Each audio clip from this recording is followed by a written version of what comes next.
ओम शांति। आज 13 मार्च 2026 आज की साकार मुरली के अनमोल मधुर महावाक्य सुनेंगे।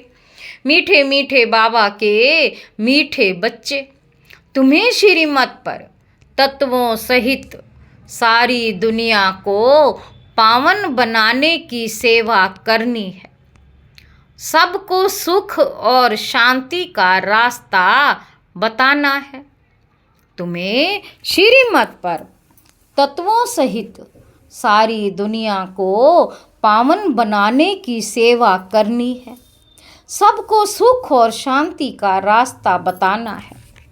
प्रश्न है, तुम बच्चे अपनी देह को भी भूलने का पुरुषार्थ करते हो, इसलिए तुम्हें किस चीज की दरकार नहीं है? उत्तर है, बाबा कहते चित्रों की। जब ये चित्र देह ही भूलना है तो उन चित्रों की क्या दरकार है? चित्रों की जब ये चित्र देह ही भूलना है तो उन चित्रों की क्या दरकार है? स्वयं को आत्मा समझ विदेही बाप को और स्वीट होम को याद करो। यह चित्र तो हैं छोटे बच्चों के लिए, अर्थात नयों के लिए। तुम्हें तो याद में रहना है और सबको याद कराना है। तुम्हें तो याद में रहना है, सबको याद कराना है। धंधा आदि करते सतो प्रधान बनने के लिए याद में ही रहने का अभ्यास करो।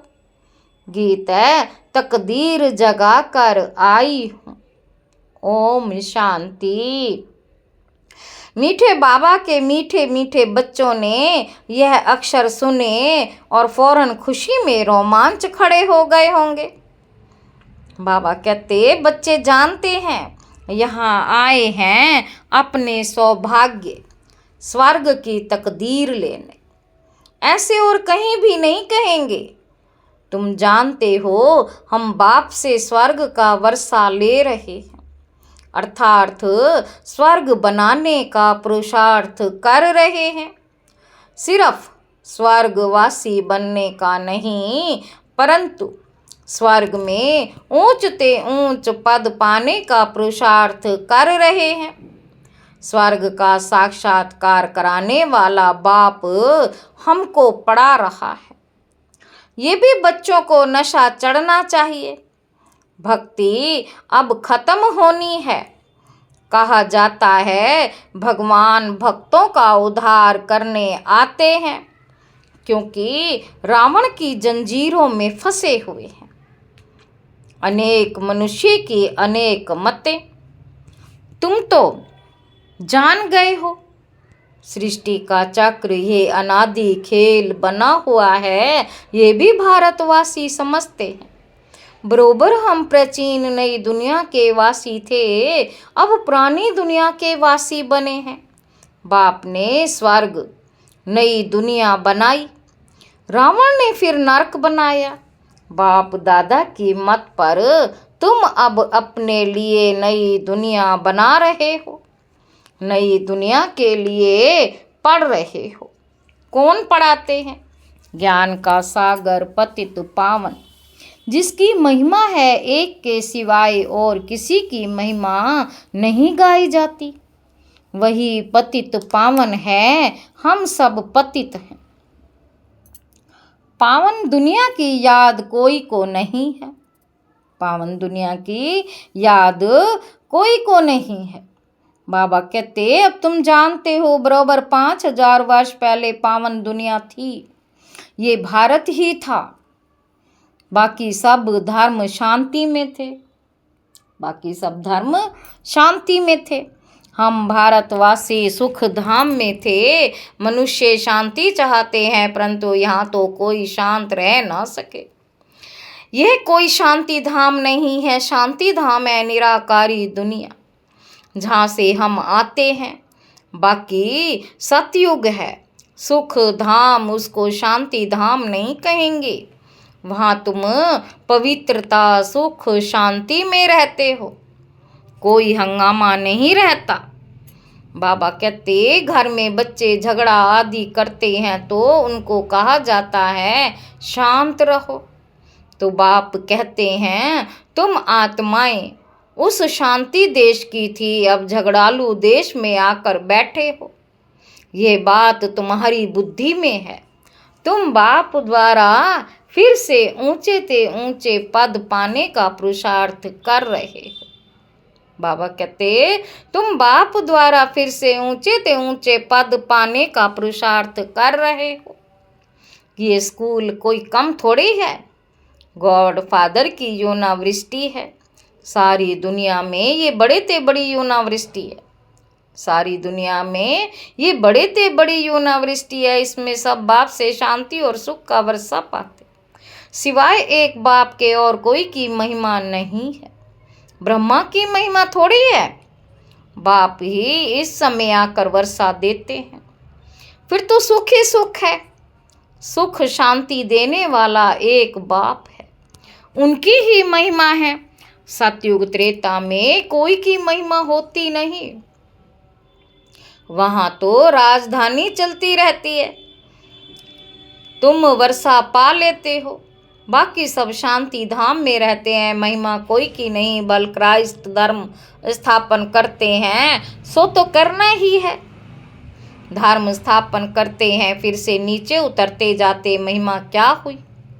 महिमा सिर्फ एक की है, जिसको पतित पावन लिबरेटर कह बुलाते हैं। महिमा सिर्फ एक की है, जिसको पतित पावन लिबरेटर कह बुलाते हैं। ऐसे तो नहीं उनको क्राइस्ट, बुद्ध आदि याद आता होगा। याद फिर भी एक को करते हो, गॉड फादर। सतयुग में तो किसी की महिमा होती नहीं। पीछे यह धर्म शुरू होता है तो बाप की महिमा गाते हैं और भक्ति शुरू होती है।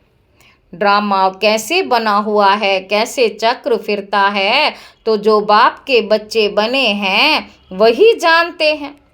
बाप है रचता, नई सृष्टि रचते हैं स्वर्ग, परंतु सब तो स्वर्ग में नहीं आ सकते।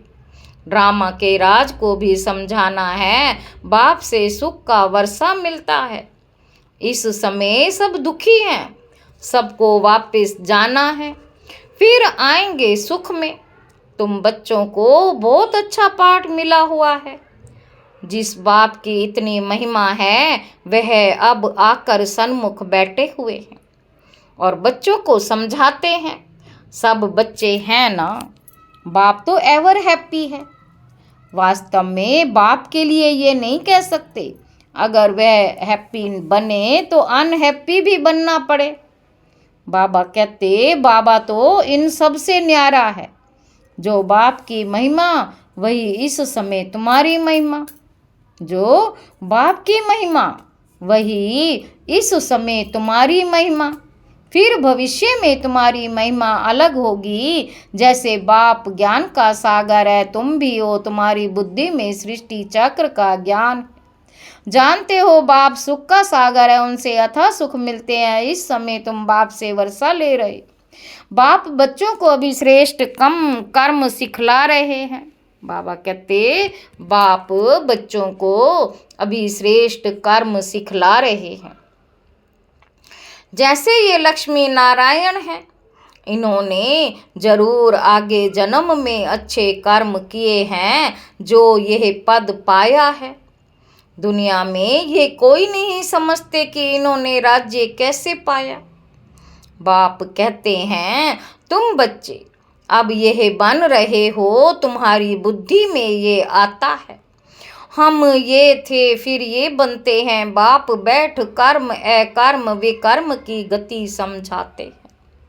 बाबा कहते बाप बैठ कर्म अकर्म विकर्म की गति समझाते हैं, जिससे हम ये बनते हैं, श्रीमत देते हैं। तो श्रीमत जाननी चाहिए ना। श्रीमत से सारी दुनिया तत्वों आदि सबको श्रेष्ठ बनाते। सतयुग में सब श्रेष्ठ थे, वहाँ कुछ हंगामा व तूफान आदि होते नहीं। ना जास्ती ठंडी ना गर्मी, सदैव बाहरी मौसम रहता है। वहाँ तुम कितना सुखी रहते हो। वो लोग गाते भी हैं खुदा बहिश्त अथवा हेवन स्थापन करते हैं तो उसमें ऊंच पद पाने का पुरुषार्थ करना चाहिए। हमेशा गाया जाता है, फॉलो मदर फादर। बाप को याद करने से विकर्म विनाश होंगे और फिर फादर के साथ हम आत्माएं इकट्ठी जाएंगी। श्रीमत पर चलकर हर एक को रास्ता बताना है। बेहद का बाप है स्वर्ग का रचता, अब तो हेल है, जरूर हेल में हेवन का वर्षा दिया जाएगा। अब 84 जन्म पूरे होते हैं, फिर हमको पहला जन्म स्वर्ग में लेना है। तुम्हारी एम ऑब्जेक्ट सामने खड़ी है, यह बनने का। हम सो लक्ष्मी नारायण बनते हैं। वास्तव में इन चित्रों की दरकार नहीं, जो कच्चे हैं घड़ी घड़ी भूल जाते, इसलिए चित्र रखे जाते हैं। जो कच्चे हैं घड़ी घड़ी भूल जाते, इसलिए चित्र रखे जाते हैं। कोई श्री कृष्ण का चित्र रखते श्री कृष्ण को देखने बिगर याद नहीं कर सकते। सबकी बुद्धि में चित्र तो रहता है, तुमको कोई चित्र लगाने की दरकार ही नहीं। बाबा कहते तुम अपने को आत्मा समझ, तुम्हें अपना चित्र भी भूलना है। तुम अपने को आत्मा समझते हो, तुम्हें अपना चित्र भी देह सहित सब संबंध भूल जाने हैं। बाप कहते तुम हो आशिक एक मशूक के। मशूक बाप कहते मुझे याद करते रहो तो भी कर्म विनाश हो जाएंगे। ऐसी अवस्था रहे जो शरीर जिस समय छूटे तो समझे हम इस पुरानी दुनिया को छोड़ अब बाप के पास जाते हैं। 84 जन्म पूरे हुए, अब जाना है। बाबा ने फरमान किया है मुझे याद करो। बुद्धि में है कि मैं आत्मा बिगर शरीर थी, फिर यहाँ पाठ बजाने के लिए शरीर धारण किया। पाठ बजाते बजाते पतित बन पड़े हैं। ये शरीर तो है पुरानी जुत्ती। आत्मा पवित्र हो रही है, शरीर पवित्र तो यहाँ मिल ना सके। अब हम आत्मा जाएंगे वापस घर। अब हम आत्मा जाएंगे वापस घर। पहले प्रिंस प्रिंसेस बनेंगे, फिर स्वयंवर, बाद लक्ष्मी नारायण बनेंगे। मनुष्यों को ये पता ही नहीं कि राधे कृष्ण कौन है। दोनों अलग अलग राजधानी के थे, फिर उन्हों का स्वयंवर होता। तुम बच्चों ने ध्यान में स्वयंवर देखा है।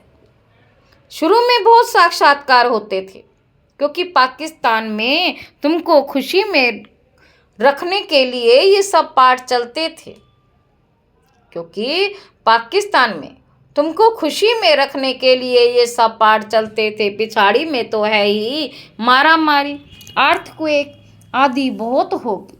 तुमको साक्षात्कार रहेंगे, हर एक को मालूम पड़ जाएगा हम कौन सा पद पाएंगे। फिर जो कम पड़े हुए होंगे वे बहुत पछताएंगे। बाप कहेंगे तुम नहीं पढ़े, न औरों को पढ़ाया, न याद में रहते थे। याद से ही सतो प्रधान बन सकते हो।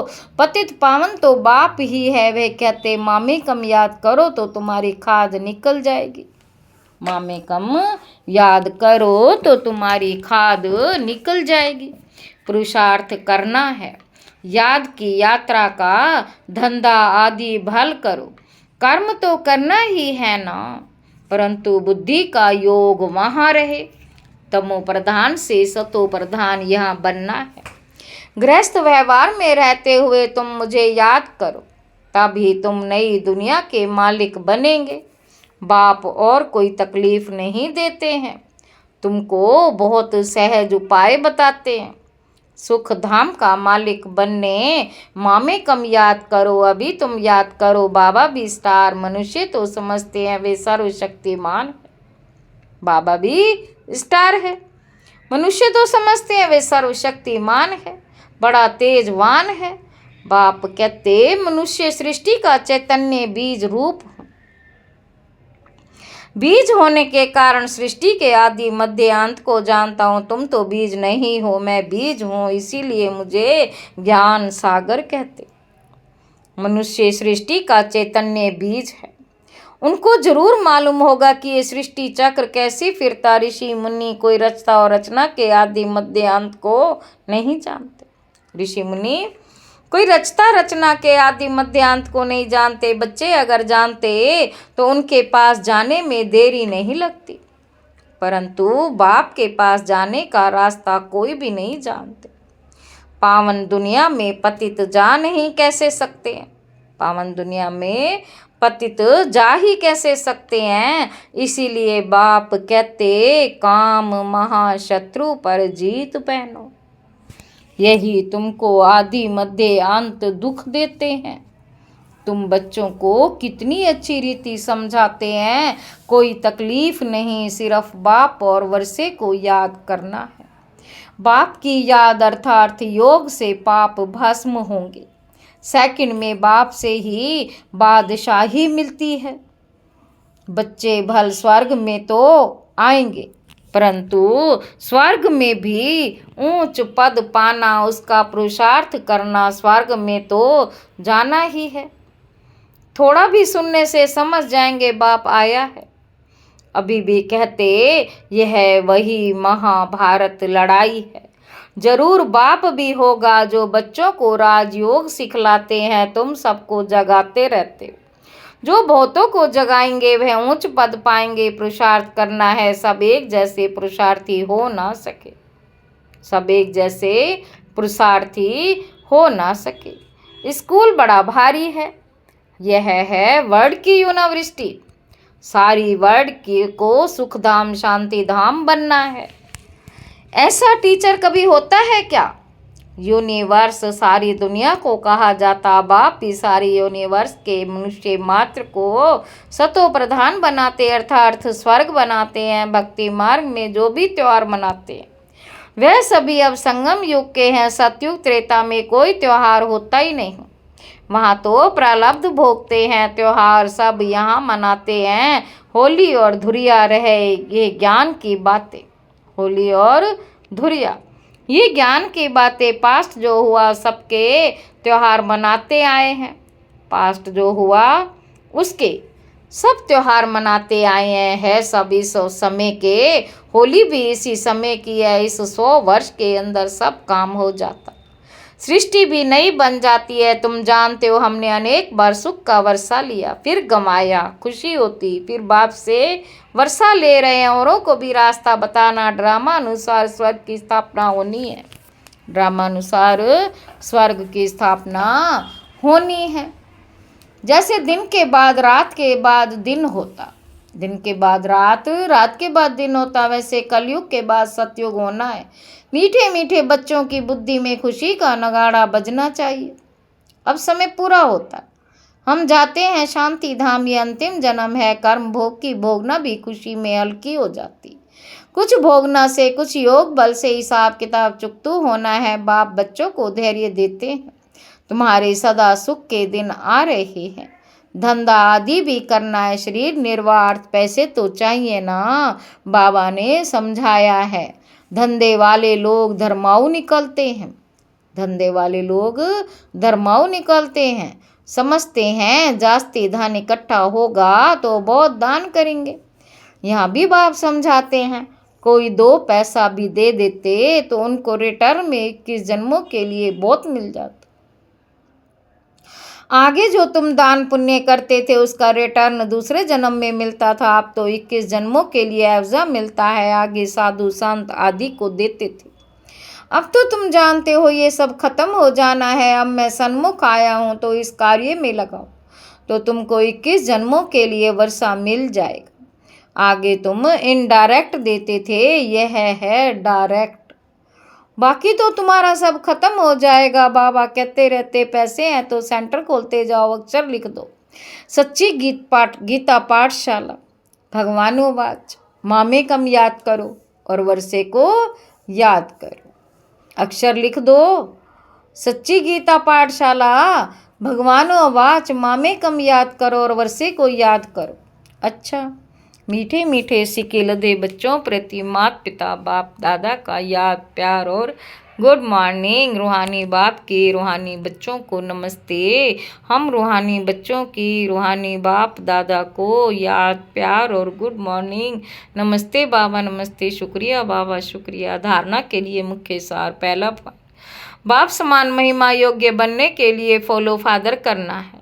दूसरा पॉइंट है, यह अंतिम जन्म है, अब घर जाना है, इसीलिए खुशी में अंदर ही अंदर नगाड़े बजते रहें। कर्म भोग को कर्मयोग से, कर्म भोग को कर्मयोग से अर्थात बाप की याद से खुशी खुशी चुकतू करना है।